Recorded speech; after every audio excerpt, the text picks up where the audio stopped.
안녕하십니까. JTB 시사진단 시작하겠습니다. 김승환 교육감이 올해로 취임 10주년을 맞았습니다. 전라북도에서는 처음으로 광역단체장 3선 도전에 성공했고 재임 기간 동안 교육계에 여러 가지 도전적인 과제를 던져왔습니다.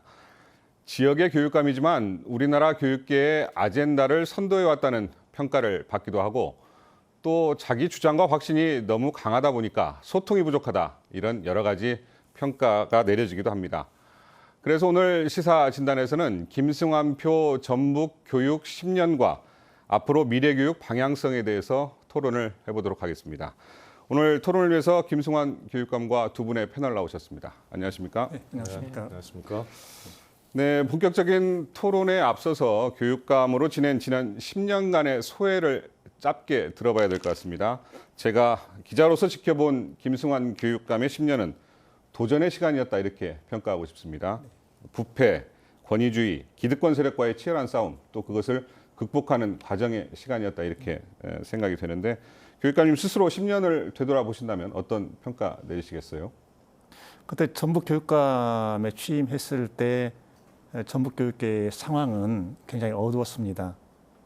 변화를 해야 되겠는데 누구부터 변할 것이냐? 그것은 나 자신부터 변하는 것이다. 예. 이제 교육감 시작하는데 무슨 나 자신부터. 하지만 전임 교육감들이 쭉 이어왔던 그 전북 교육, 그 나는 그대로 상속을 받고 있는 거다. 예. 마치 원제처럼. 그래서 나 자신이 변하자. 권위주의에 타파한다고 말하지 말고 스스로 권위를 내려놓아라. 그런 식으로 일을 했고요. 여한이 없이 했던 것 같습니다. 예. 2년 남아있는 기간도 아마 이 속도로 이 강도로 계속 나갈 것 같다는 생각을 합니다. 예. 그 김승환 교육감이 이끈 전북교육 10년 외부에서 바라보는 시각도 궁금합니다. 우리 이사장님 어떻게 평가하시겠어요? 제가 이제 지방 강연을 많이 다니는 편인데요. 예. 이 전북에서도 여러 차례 강연을 하면서 늘 물어봤어요. 전북 선생님들하고 학부모들이죠. 전북 교육 많이 바뀌었습니까? 이렇게 물어보면 전국에서 최고로 많이 바뀌었다는 반응이 나왔어요. 예. 이건 뭐 제가 워낙 다 다녀봤기 때문에 자신 있게 말씀드릴 수 있는 거예요. 그래서 일단 변화에 대해서 교사와 학부모들이 기본 방향에 대해서 박수치고 있다. 그리고 변화했다는 걸 실감하고 체감도가 제일 높다 이렇게 생각을 했고요. 대외적으로 보면 아까 우리 앵커께서도 말씀을 하셨지만 이 전국의 교육감 같은 느낌이 들었죠. 예, 예. 왜냐하면 초기 8년 정도를 이제 이명박 정부 그리고 박근혜 정부 시절 아닙니까? 예, 예. 이때 가장 박해를 받고 기억나는 투쟁을 한 교육감이기 때문에 사람들이 이제 굉장히 사나운 사람으로 알기가 쉬울 것 같아요. 예, 예. 그러다 보니까 뭐 소통을 안 한다 이런 소리도 당연히 나오게 돼 있고 그럴 텐데 사실 소통은 누구하고 하는 거냐면 교사와 첫째하고 둘째 학생하고 하고 그리고 셋째 학부모하고 해야 되거든요. 예. 중앙정부하고의 소통은 대단히 복잡한 방식으로 하는 겁니다. 각자가 독립된 기관으로서 권한을 가지고 그 권한에 수반되는 도덕적 권위와 헌법적 원칙을 갖고 하는 건데 거기에서 이제 타협이 없을 경우에 여러 평가가 나와요. 근데 한 10년 있다 되돌아보잖아요. 그런 사람을 기억하게 돼 있습니다. 역사라는 건. 그래서 저는 교육감으로서는 맥시멈을 했다. 최대치를 보여주는 분이 아닌가 이렇게 생각을 하고 이제 이거를 전체적으로 보면 아무튼 변방에서 상당한 역할을 해내고 중앙까지를 예. 또 압박하는 역할을 했다 이렇게 좀 좋게 보죠 저는. 굉장히 많은 친구예요. 아젠다를 던진 것만은 뭐 사실이죠. 네. 예. 우리 정경훈 선생님은 네. 어떻게 보십니까? 네, 외부의 시선을 이제 궁금해 하셨는데요. 사실 이제 서울 중심의 수도권에서 이제 전북 교육을 바라볼 때 시선은 교육감님이 가지고 있는 어떤 혁신의 아이콘의 상징성이 좀 있어요. 그리고 강한 소신력, 추진력, 뭐 이런 소신과 추진력을 가지고서 혁신교육에 대한 강한 집행력을 보였다. 이런 평가를 하고 있고요.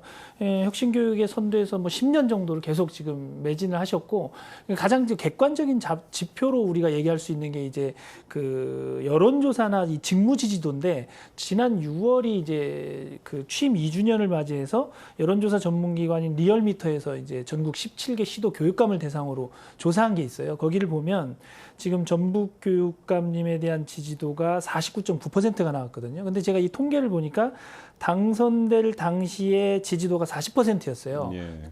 지역 주민들한테. 10%가 올라간 그렇죠. 거네요. 그러면 이제 통계적으로만 보면 10% 지지도 외연이 확장이 된 거죠. 이런 측면은 객관적인 수치로 봐도 시도 교육감 전체에서도 상위에 랭크가 됐고, 또 지역 주민들의 평가도 10% 정도 외연이 확장됐다, 이렇게 예. 평가할 수 있습니다. 네, 알겠습니다. 그 교육감님보다 오히려 패널들이 더 시간을 많이 써서 평가를 좀 해주신 것 같습니다. 이게. 자, 지난 이제 뭐 본격적인 토론으로 좀 들어갈까요? 지난 10년의 성과를 좀 살펴봐야 될 것 같은데요. 뭐 긴 시간이어서 여러 가지 성과가 있겠습니다만 짧게 세 가지 키워드를 가지고 좀 정리를 좀 해보도록 하겠습니다. 먼저 가장 잘한 정책이 뭐냐 이렇게 물었을 때 가장 먼저 언급되는 게 청렴입니다. 청렴. 교육과 청렴은 너무나도 당연한 말인 것 같은데 전북교육계에 정착돼 있지 않았다는 게 부끄러운 일일 수도 있을 것 같습니다. 지금은 당연시되는 청년 문화를 정착시키기 위해서 임기 초반에 무척 애 많이 쓰셨죠? 어떻습니까? 네. 제가 취임하고서 전체 직원 조회를 하는 자리에서 이런 말을 했습니다. 지금까지 고생 많이 하셨습니다. 내가 다른 건 몰라도 이 부패, 이것은 반드시 없애겠습니다. 만약에 내 대에 이것을 없애지 못하면 앞으로 전북교육계에서는 부패가 사라질 수 없을 겁니다. 믿어주십시오, 이 말을 했습니다. 그래서 그때부터 부정부패에 대해서는 굉장히 엄격하게 처리를 했죠. 2016년 그때는 정권과 굉장히 대립을 하고 있을 때입니다. 그때 감사원이 갑자기 전북교육청에 들이닥쳤어요. 그러더니 저를 조사하겠다고 4급, 5급 두 사람이 와서 하길래 제가 이런 말을 했습니다. 여보세요. 만약에 나 같은 사람이 인사 비리를 저지르면 대한민국은 그냥 무너지는 겁니다. 전북교육 아무리 손대고 보십시오. 나오는지. 감사원은 얼마나 깨끗한지 모르겠는데 감사원 청렴도 전북교육청과는 비교할 수 없을 겁니다. 그렇게 해서 2012년부터 5년 연속 우수 등급을 받았고 2018년에는 그때 1위를 했습니다. 우리 전북교육청이요. 근데 이건 정말 위험한 거죠. 사실은 이게 부정부패가 완전히 사라진다고는 말할 수 없는 거고요. 그 알베르 카미가 자신의 작품 페스트에서 이런 말을 했죠. 패스트 기운은 결코 죽거나 사라지지 않는다. 이게 부정부패의 유혹은요, 결코 죽거나 사라지지 않는 겁니다. 그래서 늘 경계를 하고 있습니다. 어떤 뭐 허실 말씀 있으신가요? 청렴 부분에 대해서? 청렴 관련해서요. 모르시죠? 뭐 아니 객관적 수치로만 이제 접근이 가능한데요. 굉장히 하여간 김수환 교육감 그 취임 전에는 네. 뭐 여러 가지 얘기들이 오갔었죠. 뭐 네. 교장 얼마, 그렇습니다. 교감 얼마, 뭐 네. 이런 얘기까지 오갈 정도로 네. 굉장히 문제가 많았었는데 네. 뭐 수치 뭐 나오신 게 있으시나요? 이제 뭐 제가 자료를 좀 몇 가지 정리를 해봤는데요. 학교 현장의 청렴도 측면에서 볼 때 전북교육이 확실히 10년 전과는 많이 달라진 게 사실이고요. 또 최근에 평가 보면 국민권익위원회에서 매년 이걸 평가하고 있어요. 근데 6년간 지금 평가를 보니까 우수하다라는 평가를 계속 지금 받고 있는 상황이더라고요. 그래서 그런 점에서 보면은 초기에 어떤 그 부임하실 때하고 지금 상황은 상당히 청렴도라는 측면에서는 향상됐다 이렇게 평가할 수 있어요. 저 지표도 좀 등락이 있죠. 그 완산하고 뭐 터지고 이럴 때는 좀 내려갔다가. 네, 작년에 우리가 안 좋았습니다. 안 좋았죠. 작년에 안 좋은 것 중에 하나가요. 전임 교육감님이 법원에서 뇌물로 유죄 확정 판결을 받으면서 그 감점을 제가 받은 거예요. 예, 알겠습니다. 자, 이제 또 다른 성과 하나 살펴볼까요? 혁신학교 얘기입니다. 10년 전에 진보교육감들이 이제 대거 당선된 뒤에 학교 현장을 좀 바꾸자 이런 열망이 굉장히 강했습니다. 그래서 탄생했고 지금은 정착된 제도가 혁신학교인데요. 혁신학교 취지에 대해서는 학부모님들도 굉장히 공감하시는 분들이 많은 것 같아요. 그런데 현재 대학 입시 체제 하에서 혁신학교를 운영할 경우에 오히려 우리 아이들이 피해를 보는 거 아니냐 그런 우려와 편견도 있는 것도 사실이거든요. 혁신학교 그 10년 그 성과 어떻게 보고 계십니까? 네, 지금 이 부분에 대해서는 우리 그 광노현 이사장님 그리고 정경원 소장님 이렇게 다 공통으로 인식하고 계실 거예요. 혁신 교육을 한다고 하니까 바로 나오는 것이 학부모들 우리 아이들 점수 어떻게 입시 어떻게 이렇게 나왔거든요. 지금 전국 이 혁신 고등학교 학생 연대가 있습니다. 그 아이들이 활동을 굉장히 활발하게 하는데요. 그 학생들을 만나볼 때 첫 느낌이 자부심 굉장히 강합니다. 우리는 혁신고등학교 출신이야 이에 대해서. 그래서 물어봤습니다. 제가 도대체 뭐가 그렇게 자부심을 갖게 하고 뭐가 다르냐라고 물어봤더니 대학에 들어가서 같은 또래 학년 학생들을 만나보면 참 어리더라. 늘 자기 생각을 못하고 물어보고 우물쭈물하고 그걸 못하더라. 그런데 우리는 자기 생각을 할 수가 있다. 이런 말을 해요. 그게 가장 큰 변화일 것 같아요. 그리고 전북교육정책연구소에서 혁신학교 종단 연구를 하고 있습니다. 추적을 하는 것이죠. 그래서 뭐가 어떻게 변했나. 단순하게 어느 대학 몇 명 다 이게 중요한 게 아니고 그냥 보는 건데 그게 아마 얼마 안 있으면 그 결과가 나올 겁니다. 상당히 많은 학교를 대상으로 지금 하고 있습니다. 우리 광노현 소장님, 혁신학교는 도대체 이제 어떤 학교고 이게 왜 필요한지 잠깐 말씀을 좀 해주시겠어요? 예, 아마 몇 가지로 나눠 말씀드려야 될지도 모르겠는데요. 저는 혁신학교를 이렇게 생각해요. 일단 교사들의 집단지성이 살아 움직이는 학교다. 그러니까 교장 선생님이 교육부나 교육청의 지시 아래 또 일정한 매뉴얼을 가지고 움직이는 학교가 아니고 교육 문제가 있잖아요. 예를 들면 학력 문제라든가 또는 뒤처진 아이들의 문제, 또 생활교육에서 교사들을 치받는 아이들, 일탈 직전에 있는 아이들, 뭐 또 복지적으로 관심을 깊이 기울여야지만 되는 아이들, 굉장히 다양한 아이들이 있거든요. 또 은미체에서 굉장한 재능을 갖고 있는 아이들, 국영수에서도 그런 아이들 해서 여러 층의 아이들이 있는데 이거 하나하나가 굉장히 교육적 도전이지 않겠어요? 이 교육적 도전을 그럼 누가 도대체 소화를 해야 되느냐? 교사입니다. 그럼 교사들이 어떻게 해야 돼요? 학년부 내지는 과목별로 교사들이 있잖아요. 협동해야 됩니다. 공통의 문제를 인식했으면 그걸 풀기 위해서 협력해야 될 거 아니에요? 혁신학교가 활성화되면 교사들이 더 힘들어지는 거라고 봐야 되겠죠. 근데 이제 교사들의 힘든 게 그렇죠. 사실 보람 앞에서 힘든 거는 상대화가 되고 얼마든지 견딜 수 있거든요. 그래서 돌이켜보면 혁신학교에 있었던 기간이 교사로서의 역량과 자부심이 제일 높았다. 이렇게 나오는 게 목표죠. 그러면 혁신학교에서는 교사들이 학년별로 또는 교과별로 이렇게 학습 공동체 같은 걸 만들어서 공통의 문제를 갖고 토론한단 말이에요. 그러다 보면은 이 수업 방식이 바뀌고 교육 과정을 공동 운영해 보기도 하고 수업 방식도 바꾸고 특히 생활지도 역량이 굉장히 높아집니다. 그러면서 아이들의 학력이 주로 중간층들이 상향 평준화 쪽으로 가는 게 이미 확인이 돼 있고 그리고 또 아이들의 수업 만족도나 행복도 이런 것들이 다 올라간 것으로 이미 실증 자료가 뒷받침하고 있어요. 그래서 혁신학교는 첫 번째로는 이 교사들의 집단지성이 일깨워지고 그에 따라서 집단 책임감이 높아졌죠. 그리고 집단 역량이 좋아진 거예요. 그렇기 때문에 그 다음에는 이제 수업 혁신이 좀 더 일어나고 생활교육의 혁신이 일어나는 학교. 그러면서 궁극적으로는 학생 자치가 살아나고 학부모들에 대한 교육 기능이 살아나는 학교. 그래서 교육 3주체가 다 같이 학교를 중심으로 또 지역사회의 중심기관인 학교를 중심으로 교육 3주체 협력이 일어나고 상호 동료가 일어난 학교. 이렇게 생각하죠. 광노현 이사장님의 생각을 조금만 더 구체화시키면은 코로나 위기 상황에서 어렵사리 등교 수업이 시작됐지 않습니까? 그 첫날 전주에 있는 상당히 큰 규모의 일반교 고등학교를 한번 가본 적이 있습니다. 수업 진행한 걸 직접 보고 질문도 했는데요. 제가 놀라웠던 것이 이미 같은 과목의 교사들이 서로 연대해서 수업 방식, 컨텐츠 구성 이걸 연구하고 있었고 그리고 또 소규모 고등학교들 있지 않습니까?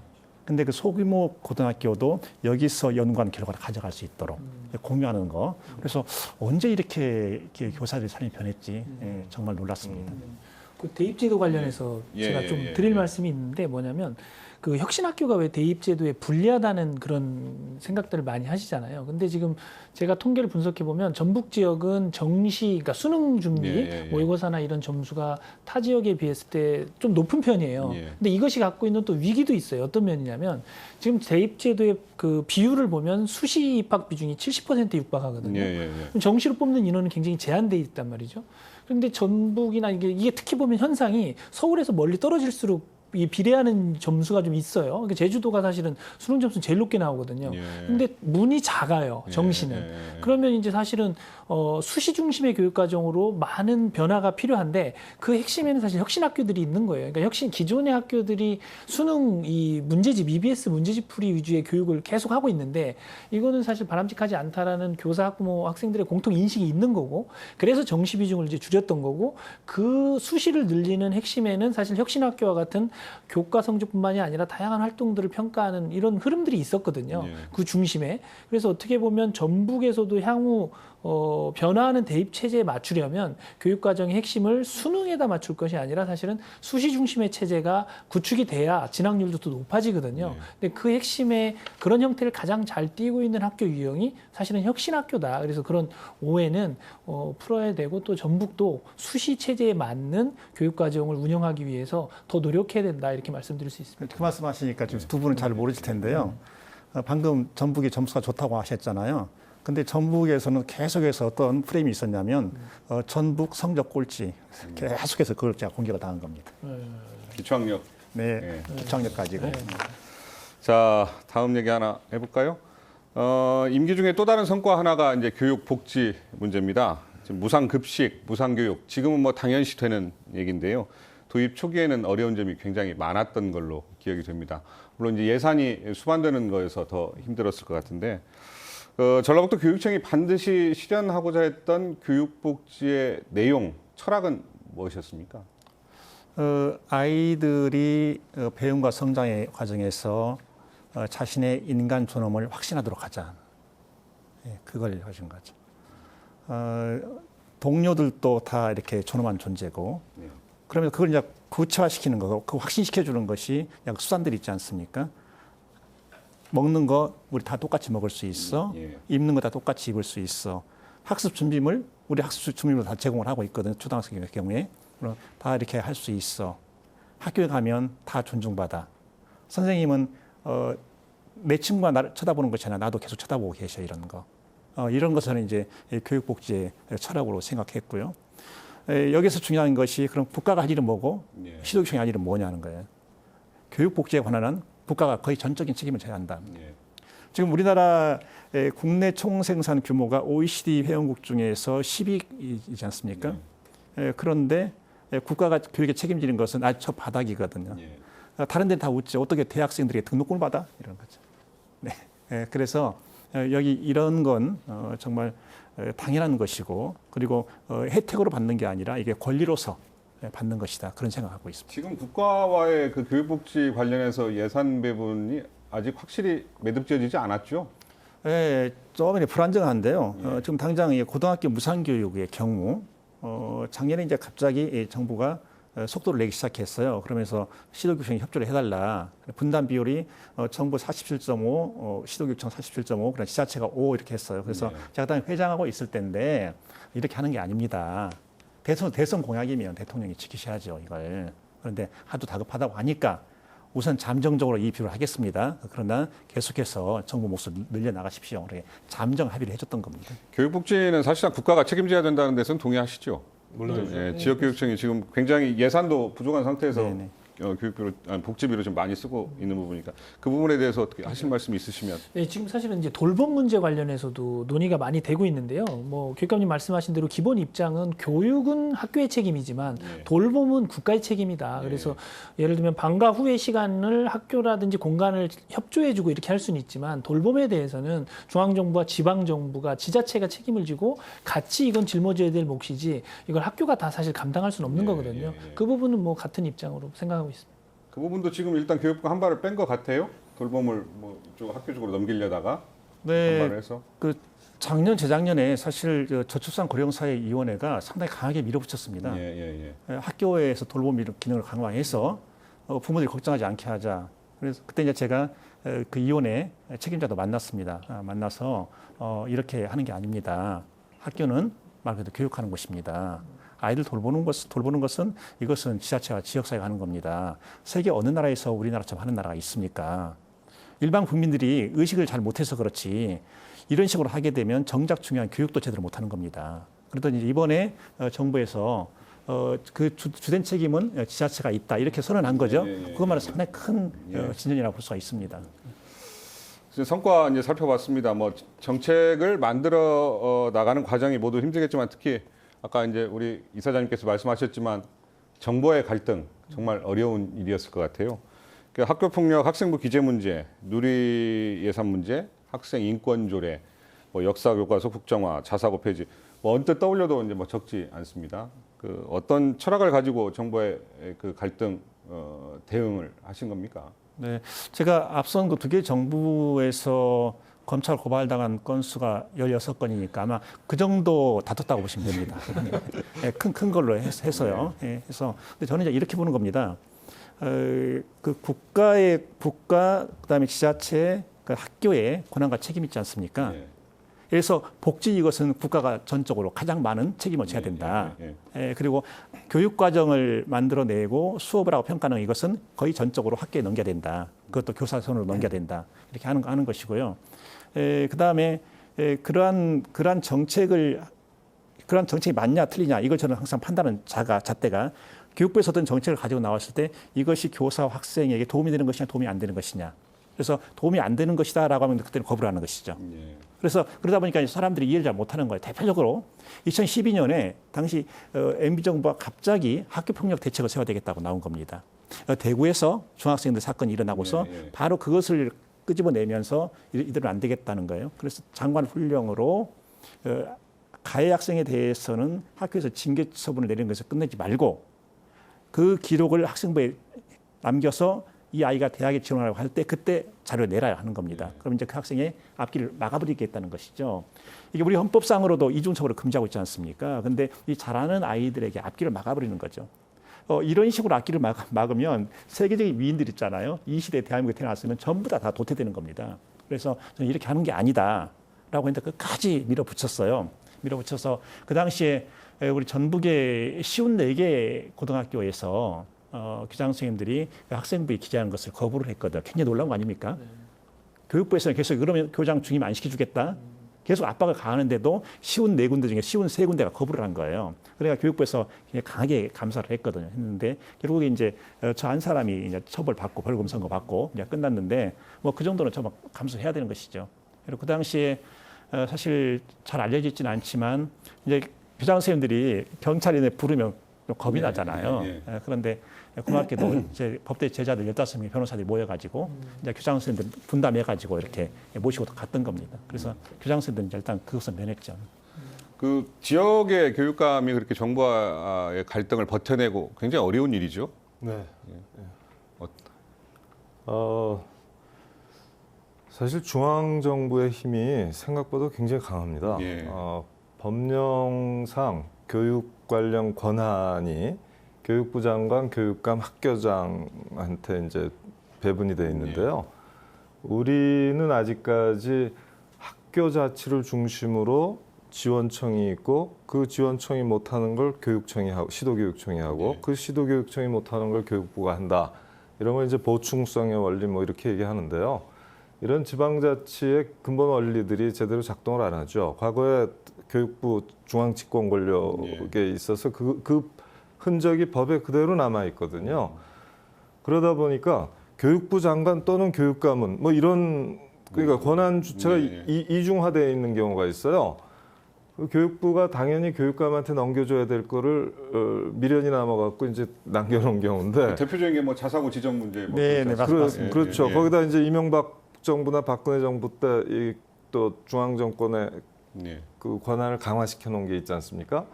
그러니까 그것을 지방자치의 관점에서 끝없이 이제 원칙을 얘기하다 보니까 싸움이 되는 거예요, 사실은.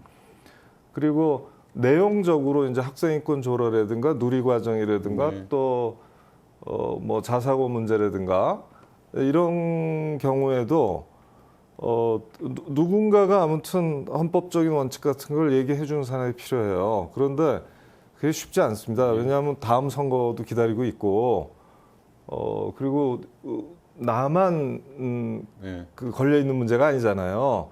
그러면 부담은 딴 사람한테 미루고 혜택은 내가 보고 뭐 이런 양체 의식도 발동하고 그러는 건데 저렇게 무대뽀로 밀고 나갈까 싶을 때도 저도 옆에서 예. 지켜보면서도 있었지만 저는 전북교육감의 저 학생 기록인가요? 학생 기록부의 생활 성폭력, 학생부기지. 저런 문제에 대해서 저 정도의 발언도 없었더라면 참 우리 논의 지형이 너무 빈곤했겠다 이런 생각이 좀 들거든요. 예. 그래서 여러 가지 다각적인 평가가 필요하겠다 이런 생각을 하죠. 네. 전 선생님 어떻게 네. 생각하세요? 저는 이제 그런 논쟁과 대립, 갈등에는 이제 기저를 좀 들여다봐야 된다고 생각해요. 눈에 보이는 현상 말고. 그러니까 예. 이거는 사실은 철학과 가치의 문제가 대립하는 건데 자사고 문제가 대표적인 케이스예요. 예. 그러니까 기존의 자사고 수월성 교육을 강조하는 분들은 일종의 경쟁 교육을 선호하는 거예요. 그걸 예. 긍정하는 예. 거거든요. 그러니까 그렇다면 우리 사회가 경쟁으로 치달아서 지금 어떤 결과를 보이고 있는가에 대한 성찰이 부족한 측면이 있거든요. 그렇다면 지금의 중심축인 경쟁이나 배제, 서열, 특권 이 축을 이제는 해체하고 협력과 배려, 공감, 연대 이 축을 구축하기 위한 철학 체계가 지금 부딪히고 있는 거거든요.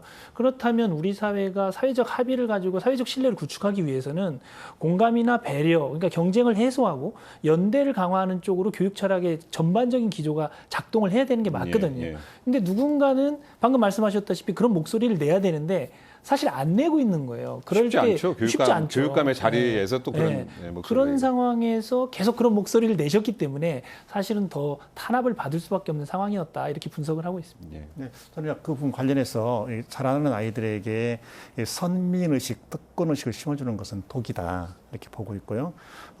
독일에서 지금도 여전히 지배하고 있는 말이죠. 경쟁은 야만이다 하는 거. 그다음에 저쪽 그 덴마크의 그 얀테 법칙이라고 하는 거 있죠. 그게 소설 속의 허구의 말이기는 하지만 10가지가 있어요. 근데 첫 번째 법칙이 너를 특별하다고 생각하지 마라. 너는 똑똑하다고 생각하지 마라. 그게 세 번째 법칙이거든요. 그러니까 그런 식으로 아이들을 길러내는 겁니다. 근데 어려서부터 자연히 이렇게 협력 의식이 생기는 것이죠. 네. 우리는 배제하는 교육을 하고 있고요. 예. 알겠습니다. 굉장히 힘든 시간을 보내신 것 같습니다. 자, 이제 뭐 성과나 뭐 과거 얘기는 좀 내려놓고요. 앞으로 미래 교육을 좀 어떻게 해야 될지 좀 얘기를 좀 나눠보도록 하겠습니다. 자, 이제 코로나 사태를 겪으면서 교육계도 이제 적지 않은 변화가 예상이 되는데요. 떠밀려 시작한 온라인 수업은 이제 미룰 수 없는 시대적 과제가 됐습니다. 이 얘기는 감염병 사태가 그동안 각종 이해관계 때문에 미뤄져왔던 교육 개혁을 오히려 앞당길 수 있는 단초가 될 수 있다. 뭐 이렇게도 보여지는데 좀 포괄적이긴 합니다만 미래 교육 어떻게 준비해 나가야 하겠습니까? 사실은 저는 그 물리학의 시간 개념에 따른다면 지금이 미래죠. 예, 지금이 미래인데 제가 그 교육부에도 그런 말을 했습니다. 코로나 바이러스에 가장 취약한 거, 밀집도 높은 것, 밀폐도 높은 거 이거다. 그렇다면 이걸 학교에 적용을 해보게 되면 큰 규모 학교, 과밀 학급 이것은 위험하다. 작은 규모 학교, 그 다음에 낮은 학급당 학생 수 이것은 유리하다. 그래서 지금 코로나 바이러스가 우리에게 주고 있는 하나의 교훈이라고 한다면, 특히 교육에 주는 교훈이라고 한다면 이제 작게 나가라 하는 거예요. 그리고 분산을 시켜라 하는 거예요. 국가도 이제는 서울 1극화 이건 위험하다. 정말 위험하다고 하는 거 이번 나타났잖아요. 이제는 국가도 이제는 분산시켜라 힘을. 네. 그러지 않으면 계속해서 이런 사태가 더 강하게 올 건데 너희들은 방어 못한다. 이걸 지금 코로나 바이러스가 우리에게 주고 있는 교훈이 아닐까. 네. 그리고 이제 학습 이 문제는요. 제가 아까 잠깐 말씀을 드렸지만 저는 이번에 그 온라인 수업에 대처하는 교사들의 모습을 보면서 제가 깜짝 놀랐어요. 그 전에도 저는 교사들의 수업 전문성에 대해서 굉장히 긍정적으로 봤지만 이번에 대처하는 걸 보니까 무한한 창조력을 가지고 있구나. 그리고 아무래도 교사들 중에서 세대가 이렇게 그 나이가 많은 층에서는 적응이 좀 어렵잖아요. 근데 그 젊은 층에서 그걸 이상하게 보지 않고 우리의 몫이다 하고 이렇게 같이 안고 가주는 거. 여기 이게 바로 우리가 말하는 미래의 교육. 교사들도 이렇게 학생과 함께 가는 그런 교육이 아니겠는가 그런 생각을 합니다. 근데 또 예상되는 부작용도 좀 있지 않습니까? 그 뭐 디지털 격차가 교육 격차로 이어질 수 있다. 그다음에 이제 오히려 또 사교육에 의한 격차가 더 벌어질 수도 있다. 뭐 이런 얘기들도 있고요. 교육 양극화 위기, 교육개혁 기회, 뭐 양날의 칼이다, 뭐 이런 얘기들도 있는데 그 부분에 대해서는 어떻게 생각하십니까? 사실은 이 코로나19가 가져다 준 결과 중에 미래 교육의 담론을 미리 일찍 끌어온 사실이 분명히 있고요. 그런 측면이 있고, 그런데 이제 우리가 눈여겨봐야 할 대목은 뭐냐면 지금 현재 우리 위치가 어디에 있는가를 좀 봐야 되는데요. 그러니까 예를 들면 교실에 우리가 주목할 때 과거는 그냥 표준화된 산업화 시대에 막 대량 생산하듯이 학생들을 가르쳤던 거예요. 그러다가 이제 고교 학점제를 이야기하면서는 이게 이제 징검다리인데 부분적으로 학생의 선택권을 허용하는 데까지는 온 거죠. 그럼 미래는 어떤 방식이 돼야 되느냐 했을 때 학생 개인별로 역량과 능력에 맞는 개인별 맞춤형 교육 과정으로 가야 되는데 크게 이 3단계 가운데 지금 한 가운데 지점쯤에 우리가 와 있다. 그리고 이번 코로나를 겪으면서 사실은 많은 학부모님들이 뭘 느꼈냐면요. 학교의 재발견을 느낀 거예요. 학부모님들뿐만 아니라 사회 전반에서 학교가 문을 닫고 학생들이 등교를 안 하니까 뭘 느꼈냐면 돌봄이라는 기능이 엄청난 이게 힘든 일이었구나라는 걸 가정에서 이제 느끼기 시작한 거거든요. 학교를 다시 발견하기 시작한 거죠. 그리고 이제 장기화에 우리가 대비한다면 온라인 교육과 오프라인 교육에 대한 측면에도 이제 눈을 뜨기 시작한 거예요. 그래서 표준화된 공통교육 과정은 온라인으로 충분히 수업이 가능하지만 학생 개인에게 맞는 교육은 대면 교육을 하지 않으면 이게 불가능하다. 또 토론 교육도 마찬가지고요. 이런 식의 어떤 이 각성이 일어나고 있는 거고요. 그런 측면에서 보면은 아까 교육감님 말씀하셨다시피 이 코로나 상황에서 지금 계속 이제 2학기 내년도 예측이 가능한데 계속 순환 등교할 거냐. 그러면 계속 2주일에 학교 한 번 가는 게 이게 등교냐 했을 때 제일 중요한 것은 학급당 학생 수를 일단 줄여야 되는 거예요. 근데 이 측면도 보면 김대중 정부 때 학급당 학생 수를 그 당시 IMF 위기 속에서도 무리하게 예산 투자를 해서 35명으로 줄여놨거든요. 근데 지금 20년이 지났는데 여전히 30명 이상의 과밀 학급이 전국에 60만 명 이상의 학생들이 지금 그런 상황에서 수업을 듣고 있거든요. 그래서 학급당 학생 수를 줄여주는 것이 코로나19에도 대응할 수 있는 방안이지만 장기적인 미래 교육에서도 가장 시급한 문제인데 역시 기재부는 학령 인구가 감소하니 교육 재정도 줄여야 한다라는 논리로 지금 대응을 하고 있기 때문에 이 부분은 해결해야 될 과제입니다. 나도 한마디만 보태면요. 제가 방송통신대학교 교수 출신이라 이 온라인 교육이나 또는 원격 교육에 대해서는 좀 경험이 있어요. 근데 원래 온라인 교육, 원격 교육에 대해서 너무 큰 환상을 가지면 안 됩니다. 왜냐하면 이거는 자기 주도 학습 능력이 있는 사람, 그러니까 학습 동기와 목적이 분명한 할수록 효과적이에요. 그렇지 않은 초등학교 저학년 아이들이라든가 이미 학력이 조금 뒤처져서 혼자 힘으로 어려운 친구들한테는 온라인 교육은 사실 굉장히 무익한 교육이에요. 자칫하면 이미 지금 실증 연구가 이루어졌거든요. 금년 1학기 국영수 기타 성적을 매겨 보니까 수학 성적이 10점 이상 떨어져 있어요. 평균이. 특히 중간층에서. 그러니까 학력 중하위층한테는 지금 온라인 교육이 먹히고 있지 않다는 얘기고요. 이 얘기는 이제 가정 격차가 더 확대된다는 것이죠. 학교가 갖고 있는 평등화 장치잖아요. 어떻게 보면 그것이 먹히지 않는 공간이 시간이 늘어났잖아요. 그렇기 때문에 물론 사회성 교육도 이제 직접 친구들을 또래들을 만나야지만 되는 거잖아요. 또 선생님을 직접 만나야지만 인성사회성 교육도 또 도움이 되고 해서 우선 온라인 교육이 꼭 미래 교육이다 이럴 수는 없고요. 다만 온라인 교육을 활용할 줄 알아야 되잖아요.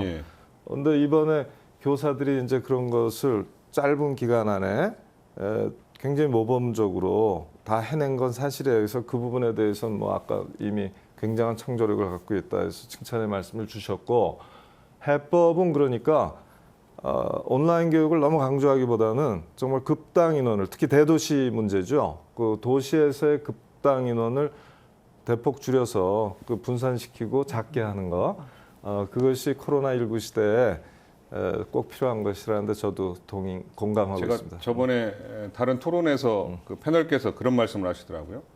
온라인 교육하고 이제 처음으로 이제 등교를 해가지고 아이들한테 대면 수업을 하니까 처음부터 다시 다 가르쳐야 되겠더라. 그러니까 아까 이제 그런 말씀이에요. 자기주도 학습이 안 된 애들이 대부분이다 보니까 결국에 다시 할 수밖에 없다. 그래서 온라인 교육과 대면 교육을 어떻게 적절히 좀 할 수 있느냐, 그걸 학교 현장에서 좀 많이 고민을 해야 될 것 같습니다. 부모의 경제력에 따라서 예. 자녀의 예. 학습 격차가 나타나는데 굉장히 심화된다는 거죠. 예, 그렇죠. 그게 이제 어쨌든 가장 우려되는 부작용 중에 하나가. 그래서 지금 강남 대치동을 중심으로 해서 학원가들이 이번 그 여름방학이 짧아지잖아요. 그러니까 단기 속성반, 예. 상당히 고액의 단기 속성반, 심지어 그 호텔에서 룸을 빌려가지고 그러니까 거기서도 학습을 하고 이런 식으로 그러면 그런 계층은 계속 앞으로 가속도가 붙겠죠. 예. 근데 나머지 아이들은 어떻게 하느냐는 거예요. 참 어려운 문제입니다. 다른 아까 이제 조금 아까 우리 전 선생님 말씀하셨지만 고교학점제 얘기를 좀 해볼까요? 2025년이면 이제 고교학점제가 이제 시행이 됩니다. 근데 논란의 중심에 있었던 자사고, 외고, 국제고 모두 일반고로 전환이 되고요. 저는 이제 고교학점제가 대학 입시 체계를 과연 바꿀 수 있느냐?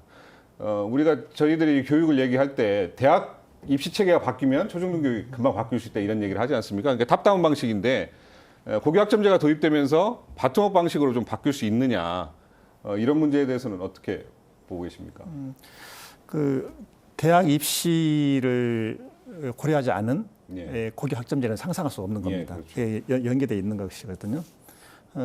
아이들이 자신의 꿈이 있는데 그 꿈과는 상관없이 학교에서는 획일화된 교육 과정을 밟으라고 하거든요. 이것이 맞지 않다. 그래서 고교 학점제를 하는데 이게 연결되는 것이 과목 선택제입니다. 그럼 과목 선택제를 하게 되면 그만큼 전문 교과 교사들 수가 증원이 돼야 되는 것이죠. 그런데 정부에서는 지금 교육부에서는 고교 학점제, 과목 선택제 말을 하는데 그 다음에 교원 문제 여기에서 크게 말을 하지 않는 겁니다. 기재부는 난색을 표하겠죠. 이것이 바로 하나의 정부 정책을 놓고 정부 부처 간에도 벌써 계산이 안 맞는 것이죠. 어쨌든 불구하고 이 길은 가야 하는 길이다라고 보는 것이고요. 그러면 더 구체적으로 어떻게 할 거냐? 이제는 그 대학 입시 제도에 대해서 중앙정부가 일일이 개입하는 거 그냥 그런 시대가 아니지 않느냐. 사실 엄마 찬스, 아빠 찬스 이것이 사회 문제화 되기 전에 그때 상황을 보면 우리나라에서 몇 개 대학이 있었죠. 그 키스트, 포스텍 이런 대학들은요. 수능 이거 거의 뭐 고려하지 않고 거기서 자체적으로 기준을 가지고 선발했습니다. 그러다가 거기에서 무슨 아이들 차별하고 그런 건 없었고요. 그런 식으로 이제 가줘야지. 그렇지 않으면 이 고교 학점제 자체가 별 의미가 없을 거다라는 겁니다. 금방 그 말씀은 오히려 대학별 본고사 뭐 이런 것들이 부활될 수도 있는 여지가 있는데. 지금 본고사 부활이 과연 될 거냐. 그런데 저는 그렇게는 안 될 거라고 보고요. 그렇게 안 된다는 것이 방금 말씀드렸던 몇몇 그 주요 대학들이 있습니다. 그 대학들이 이미 선행 사례가 보였기 때문에 그렇게 할 것이라고 보고. 고등학교 때 어떤 과목을 본인들이 많이 듣고 뭐 그런 것들을 이제 평가에서 뽑아야 되는. 네, 그렇죠. 내가 지금 미술 전공인데 옆에 있는 친구는 지금 의대 가겠다는데 어떻게 똑같이 과목을 이수하냐 하는 것이죠. 그게 말이 안 된다. 고교 학점제 취지가 이제 그런 거 아니겠습니까? 네, 그러니까 저게 그 외국에 나가 보면 항상 아침부터 저녁까지 밖에 나와 있는 학생들이 있어요. 도서관에 있는 학생들이 있고. 그게 바로 이제 학점제고 과목 선택제 아니겠습니까? 우리나라만 지금 이런 식으로 하고 있는 거죠. 근데 이제 5년밖에 안 남았습니다. 교육 현장에서 보셨을 때는 어떻게 가능할 거라고 보세요? 고교 학점제? 지금 현장에서는 우려가 되게 큰 게 사실입니다. 왜 그러냐면 고교 학점제가 도입이 되려면 전제 조건들이 있어요. 근데 뭐냐면 대표적인 게 이제 평가 방식인데 절대 평가를 시행하지 않는 상태에서 고교학점제를 상대 평가로 해버리면 지금 수능도 상대 평가고 내신도 상대 평가거든요. 그러면은 생각해 보세요. 이제 학점제가 돼버리면 이수자 수가 많으면 등급 따기가 쉬운데 이수자 수가 10명이면요 1등급은 4%니까 안 나오는 거거든요. 이런 경우 아이들이 아무리 적성에 맞아도 신청을 안 하죠. 그러니까 이런 문제를 해결해서 고교학점제가 제대로 작동하게 하려면 지금의 이 상대평가 시스템을 절대평가로 전환해 줘야 돼요. 그러려면 내신, 수능 다 전환이 돼야 되고 또 어떤 문제가 있냐면 교사들이 이제 상대평가로 가다가 그러니까 고교학점제로 가면 가르치는 과목 수가 많아져요. 왜 그러겠죠? 지금보다. 그러면은 행정 업무를 덜어줘야 되는데 행정 업무는 그대로 하면서 과목을 3-4과목 하라 그러면 교사들은 감당이 또 안 되는 문제가 있어요. 그다음에 뭐 예를 들면 학급당 학생 수, 교사 충원 이런 문제도 역시 해결이 안 되면 이 고교학점제를 도입하기엔 굉장히 무리수다. 그런 게 인식이고요. 또 지금 2023년에 경기도가 먼저 도입하기로 했어요. 그러면 2025년은 전국이지만 경기도는 2023년부터 도입한다 그러면 정부가 최소한 늦어도 2022년까지는, 그러니까 내후년까지는 수능과 내신을 절대평가를 전환할 수 있는 어떤 가이드라인을 제시했어야 되는데 지금 그걸 못하고 있는 상황이기 때문에 과연 이 현실적으로 도입이 되겠느냐. 도입된다 하더라도 약간 이상한 방식의 고교학점제가 되지 않겠느냐라는 우려가 큰 상황에 처한 거죠. 지금부터라도 굉장히 정교하게 이걸 만들어 나가야 될 것 같은데 그런 준비들이 별로 없는 거고. 지금 이미 그걸 하고 있었어야 되거든요. 근데 저는 이런 생각을 해요. 이 정부가 그 고교학점제 개념을 제대로 이해를 하고 있나? 그리고 이게 왜 필요한 것이 그 이유를 알고 있나? 저는 거기에 좀 의심을 하고요. 조금 전에 그 무리하셨던 그 현상을 그대로 드러내는 케이스가 있습니다. 그게 로스쿨입니다. 로스쿨에 과목을 많이 설명해 놓거든요. 각 로스쿨마다 어떤 특성을 내세우고 있고 그런데 아이들은요, 학생들은 그렇게 하지 않습니다. 방금 학점 딱 유리한 과목을 다 몰려버리는 거예요. 사실 사고의 깊이를 만들어주는 그런 과목은 아이들이 잘 안 와요. 어려우니까. 네, 그러니까. 근데 로스쿨 학생들이 그러는데 이제 어린 고등학생들이 대입 현실을 그냥 성숙한 선택을 하겠냐 하는 거예요. 그런 문제가 현실적으로 작동을 하고 있습니다. 그리고 아까 이제 본고사 우려를 말씀하셨잖아요. 근데 그 문제는 사실은 이제 협의할 수 있는 지점이 뭐냐면 대학은 학생 선발의 자율권을 요구하고요. 또 우리는 그 공정성을 요구하고 있거든요. 국민들은. 그러면 이런 거죠. 생활기록부만 가지고 평가를 하게 한다. 자소서, 추천서 다 폐지하고. 그리고 교육부에서 올해도 입시에서 그걸 요구했어요. 뭐냐면 예체능계 학생들은 매년 녹화를 해서 기록으로 남겨요. 그러니까 예를 들면 피아노로 대입을 치른 학생은 칸막이를 하고 학생이 누군지 모르게 하고 소리를 다 녹음을 하고 소리만 듣고 이렇게 평가를 하거든요. 기록으로 해서 남기거든요. 근데 이게 일반 전형의 학생들은 기록으로 안 남기고 있는 거예요. 그러다 보니까 교수님들이 본고사 우려, 예를 들면 질문 자체가 고등학교 교육과정을 넘어서는 질문을 막 해버리는 거예요. 그럼 학생은 사교육을 받지 않으면 도저히 답변 못 하거든요. 그럼 이런 문제는 사실은 모든 면접 장면을 기록으로 다 남기고 추후에 학생이 이의 제기했을 때는 그걸 공개할 수 있도록, 그러니까 불공정성 문제가 야기됐을 때 불공정성 문제를 해결했어야 되지 그걸 그냥 이거 불공정의 문제 있어? 그럼 정시를 늘릴게. 이렇게 가는 방식이 사실은 우리가 잘못된 접근이었다. 지금 이렇게 분석을 하고 있습니다. 2025년 고교학점제가 우리 이사장님은 어떻게 생각하십니까? 제대로 준비가 안 돼. 두 분이 충분히 말씀하셨다고 그래요? 생각합니다. 제가 봤을 때는 이게 시도교육감 협의회가 좀 주체가 돼서 좀 끌고 나가야 되는 거 아닌가, 저는 그런 생각도 합니다. 네, 아니 이런 의견을 계속 내죠. 교육부에 딱 맡겨놓을 것이 아니고. 네, 계속 내는데 사실 제가 회장 역할을 2년 동안 해봤더니 교육부가 권한이 많지 않다는 겁니다. 그러니까 정권 차원에서 만기칠람을 하고 있다. 장관 권한이 별로 없구나. 장관, 회장은 장관을 상대로 해야 되는데 장관이 별로 힘이 없으니까. 네. 알겠습니다. 자, 다른 얘기 한번 해볼까요? 진보 교육감들에게 이명박 박근혜 정부 9년 정말 힘든 시기였습니다. 3년 전 촛불 혁명으로 문재인 정부가 탄생할 때 굉장히 많은 기대가 있었을 것 같습니다. 미뤄왔던 교육개혁이 이제는 좀 이루어지겠구나 하는 바람도 있었을 것 같고요. 반환점을 돌았습니다. 문재인 정부 임기가. 교육개혁에 대해서 개인적인 의견 좀 세 분한테 듣고 싶습니다. 문재인 정권. 저한테 많은 변화가 있었던 것은 이제 더 이상 정권 차원의 고발을 하지 않다는 겁니다. 그건 참 편하거든요. 이게 한 번씩 고발 당하면 아무래도 신경을 쓰지 않습니까? 하고 그다음에 최소한의 상호 신뢰는 있다는 거예요. 이게 전북 교육과 정권 사이에 최소한의 상호 신뢰는 있다. 그래서 제가 때로는 좀 비판의 목소리를 내지 않습니까? 현 정부 들어와서도. 그러는데 거기에 대한 반응은 굉장히 불쾌하다 이런 반응은 그렇게 많지는 않은 것 같아요.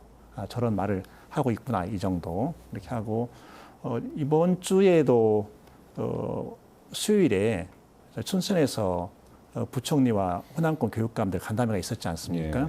거기에서도 의견을 주고받는데 그냥 이렇게 별 어려움 없이 의견을 주고받았거든요. 제가 장관께 이런 주문했습니다. 지금 코로나 위기 사태에서 교사들이 굉장히 필요도가 높아졌습니다. 그 필요도 좀 줄여줘야 됩니다. 그중에 가장 중요한 것이 이제 교육부 공문 좀 줄여주세요. 그랬거든요. 그랬더니 웃으면서 아니 내가 그렇게 줄이라고 했는데 아직도 이렇게 많다는 것입니까? 이렇게 이야기를 하더라고요. 근데 이제 이런 대화 자체가 사실 과거 정부에서는 상상하기 어려운 그런 대화였죠. 그런 정치적 환경은 물론 좋아졌습니다만 최소한 이제 3년 정도 됐으면 이것 정도는 했어야 하지 않나? 네. 뭐 그런 아쉬운 점은 어떤 부분이세요? 자사고 폐지 문제는 좀 더 과감하게 했어야 되고요. 이게 공약이기 때문에 특공고 폐지가 공약이었잖아요. 과감하게 했어야 되고 그리고 고교 무상교육 이것도 바로 실현했어야 되고요. 그리고 대입 공정성 저는 이 개념 파악을 완전히 180도 달리하더라고요. 제가 생각하는 공정성의 개념 그리고 정권 차원에서 생각하는 공정성의 개념 이게 완전히 다른 거예요. 그러면서 정권이 생각하는 것은 수능 선발비율을 많이 늘리면 이것이 공정성을 높이는 것이다. 이렇게 생각하는 거예요. 그런데 그러니까 점수로 자기 점수 맞아서 들어가는 게. 네.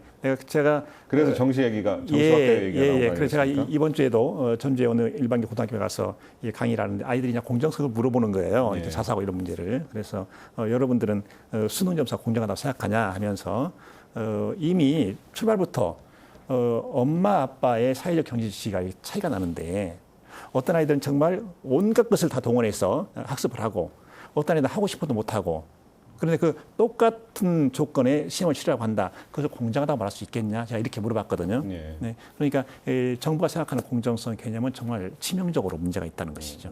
이 부분은 제가 계속 비판을 하고 있고요. 교육감님 생각하시는 공정성은? 저는 이제 오늘 이미 답이 나왔는데요. 그 수능 절대 평가 해주고 그 다음에 대학이 학생 선발권 주고 물론 거기에서 선발권을 줬는데 사회 의식이 용인할 수 없을 정도로 일탈했다. 그것은 반드시 법적 제재가 가해져야 되는 것이죠. 자, 우리 이사장님께서는 문재인 정권의 교육 개혁 의지 현재 성과 어떻게 평가하십니까? 많은 사람들이 아쉽다고 입을 모으고 있고요. 저도 같은 입장인데요. 다만 이제 지난 2년간은 국회가 전혀 여의치 않은 상황이었기 때문에 입법 능력은 있을 수가 없었어요. 그래도 국회 법률로 안 되는 대통령령으로 할 것은 과단성 있게 탁탁 했으면 좋았을 텐데 하는 아쉬움 여전히 금할 수 없고요. 그나마 이제 중학교에서의 그 경쟁 교육을 결국 없앤 거죠. 이명박 정부서부터 강화됐던 특목고 자사고, 국제중 이런 부분에 대해서 시행령을 바꿔서 결국은 폐지하기로 해서 그 부분은 좀 늦었지만 여하간 점수를 좀 주고 싶은 거고요.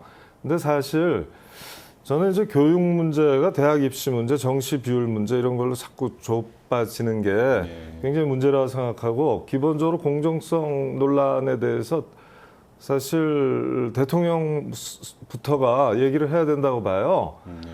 이게 교육 문제는 말이에요. 보면 이제 대학 서열 체계도 있죠. 그러나 그 뒤에는 기업 생태계 문제가 있지 않습니까? 이른바 노동시장 문제가 있고요. 학벌 사회 문제가 있는데 이걸 다시 말하면 교육, 노동, 복지, 경제 다 연결돼 있잖아요. 그래서 사실은 경제부총리가 있고 나머지 사회 부총리가 있잖아요. 그걸 교육부 장관이 겸하고 있는 거 아닙니까? 그렇기 때문에 이제 교육 문제를 얘기할 때 이 단편적으로 유초 중고 교육만 얘기하는 시대는 안 된다고 생각해요. 우리가 보십시오. 지금 코로나 시대, 기후위기 시대, 또 인공지능 시대 이런 것들이 교육에서 확실한 혁명적 변화를 요구하는 거 아니겠어요? 그러면 이 부분이 이제 우리가 또 코로나 하면서 보니까 우리 국력이 굉장하다는 걸 사람들이 실감을 했잖아요. 근데 이 다른 미국, 독일, 일본, 영국, 프랑스, 이탈리아 이런 나라들이 이제 우리보다 좀 낫다는 나라들인데 이 나라들하고 다른 거는 뭐냐? 우리는 이 나라에 유학 가고 있잖아요. 이거 없어야 되거든요. 지적 종속성 극복해야 돼요. 일단 대학원 수준에서 그렇게 해서 대학 교육을 상당한 정도로 활성화시켜야 되고 그것과 함께 밑으로부터 올라오는 이제 이 지금 교육이 굉장히 넓은 사회 범주를 포괄하는데 교육계 내부에서 하는 거는 지난 10년 동안 진보 교육감들이 어지간히 아젠다를 다 만들어서 웬만한 실천을 다 해봤어요, 사실은. 근데 중앙정부하고 짝짝꿍이 안 맞았기 때문에 대단히 지체가 있고 왜곡이 있었습니다만 지금 그런 부분들은 웬만큼 해소가 될 거라고 보거든요. 그런데 교육 외적인 부분, 이건 진보교육감 갖고 되는 게 아니에요. 예. 그리고 이거는 교육부 장관만으로도 되지 않습니다. 그래서 지금 국회 형편이 완전히 달라졌잖아요. 아주 정치 여건이 좋아졌지 않습니까? 이럴 때 한 개 한 개를 하면 안 된다고 보고요. 좀 총체적인 그림을 가지고 저 대학원서부터 유치원까지에 대해서 청사진이 남아주고 방향과 속도, 방향은 분명하게 나오고 거기에 따라서 3개년, 5개년, 7개년 계획이 나와야겠죠. 근데 여기에 대해서 멀리 계획을 세울수록 사람들의 갈등이 줄어들지 않습니까? 그래서 이것을 그 교육 관계자들, 뭐 기업을 포함해서 기업 관계자들이 국민 대토론을 할 수 있는 틀을 마련해 줘야 된다고 보고요. 이게 국민들의 욕망 구조를 건드리는 거라서 이게 공적인 욕망하고 사적인 욕망이 막 부딪히는 부분 아닙니까? 그래서 이런 부분들을 집단지성 속으로 가져가야지 안 그러면은 늘 선거 의식해서 이게 너무 많은 사람들이 관계돼 있다 보니까 과감한 또 일관된 방향으로 상당한 속도를 붙이는 일을 못해요. 지지율 관리하고 선거 의식해서 가장 소극적인 관리에 머문 것이 지금 모습이다 이렇게 보이죠. 지금 그 대학 서열 체제를 상당히 심각한 병리 현상을 보고 있는데 많은 사람들이 계획을 세워서 이렇게 서열 체제를 없애자라고 하는데 저는 그 실패한다고 보고요. 대학 서열 체제가 완화되거나 없어지는 것은 결과적으로 올 수 있는 것이다. 그렇다면 지금 혁신도시 사업을 했잖아요. 시즌 2를 과감하게 설계해서 빠른 속도로 밀고 나가고 그러면서 지방에서 대학을 졸업해서 취직을 하거나 서울에서 대학을 졸업 취직을 하거나 별 차이가 없다. 그것만 그 틀만 만들어줘도 대학 서열 체제 그리고 인서울 이런 의식은 사라질 거라고 그러니까 생각하거든요. 단순히 교육 문제로만 끝나는 문제가 아니어서 더 그렇습니다. 어려운 것 같습니다. 네, 그렇습니다. 우리 네. 전 선생님. 근데 문재인 정부 사실 교육 분야 지지율은 굉장히 낮아요. 낮은 이유가 뭐냐면 문재인 정부가 약속했던 대선 공약이라든지 국정 100대 과제 안에 있던 교육 분야가 약속들이 거의 이행되지 않거나 퇴행하는 측면이 좀 많았거든요. 그러니까 대표적인 사례가 이제 수능 확대였는데 그러니까 수능에 대한 환상을 가지고 있는 거예요. 일반적으로. 그러니까 제가 자료를 들여다보면 정말 저는 놀라운 게 뭐냐면 요즘은 학교 알림이라고 어떤 포털에 들어가도 다 학교 알림이 검색이 되거든요. 그러면 제가 이제 전국에 있는 고등학교의 진학률을 보면 약 78%에서 80% 왔다 갔다 그 정도가 나와요. 근데 서울에 보면은 강남, 서초, 송파 이 세 구의 진학률은 30%대인 고등학교들이 많아요. 이게 뭘 의미하냐면요. 그 학교에 있는 학생들은 일단 기회가 균등하게 전국에 있는 학생들과 보장이 안 되고 재수, 삼수가 필수적으로 보장이 되는 게 사실 수능이거든요. 근데 과정은 그러면 공정했느냐 또 들여다보면 사실은 그냥 EBS 인강 듣고 지방에서 공부하는 학생과 고액과외를 하는 학생들이 그 과정도 사실 불합리한데 결과는 더 놀라워요. 제가 통계 보고 놀란 게 서울대학교에 3년간 정시로 들어간 인원을 비교해 보니까요. 강남구 한구 인구가 50만 명이 넘고 4대 광역시가 1000만이 넘어요. 그런데 3년간 어디가 더 많이 들어갈 것 같아요? 상식적으로 보면 1000만 넘는 4대 광역시에서 서울대 정시로 더 많이 들어갈 것 같잖아요.